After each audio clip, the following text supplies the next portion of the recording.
News coming as our exclusive NewsNation poll finds that 57% of Americans disapprove of the job the president is doing. That's up from 53% in April. Joe Khalil, live at the White House following all of these late-breaking developments. Joe, we're going to talk about President Biden's comments on Taiwan in just a moment here. But first, what did the president have to say about the economy and inflation?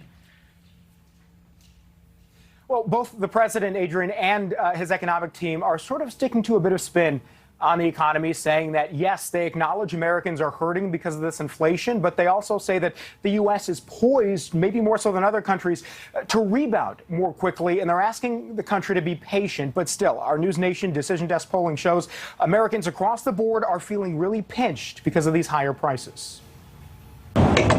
From prices at the pump to groceries at the store, inflation is no longer something Americans simply worry about. Our new NewsNation Decision Desk polling shows it's impacting our choices, both day to day and our long-term plans. 44% of those who responded say they've had to change their summer plans. And of those who did, 64% said they canceled their vacations altogether. We have problems that the rest of the world has, but less consequential than the rest of the world has. Speaking from an overseas trip to Asia, President Biden tried to reassure Americans that the U.S. will bounce back more quickly than other countries and that a recession isn't inevitable, asking for patience. This is going to take some time. But the polling shows Americans are struggling. 64% told us they've either personally experienced financial setback or know someone who has. And 71% of Americans have cut back on things like groceries,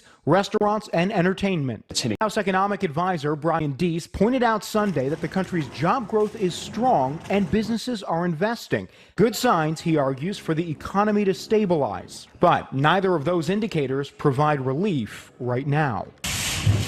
Even as a majority of Americans tighten their belts, many say they're having trouble just staying afloat. Nearly 60% of those who responded to our poll say they cannot make ends meet. And another telling response that we got, Adrienne, 66% of those who were surveyed in that poll said they are now living paycheck to paycheck. Certainly something that, again, just an indicator of what the situation is right now. Thank you so much for watching. Make sure to click on the red subscribe button below so you can get more of NewsNation's fact-driven, unbiased coverage.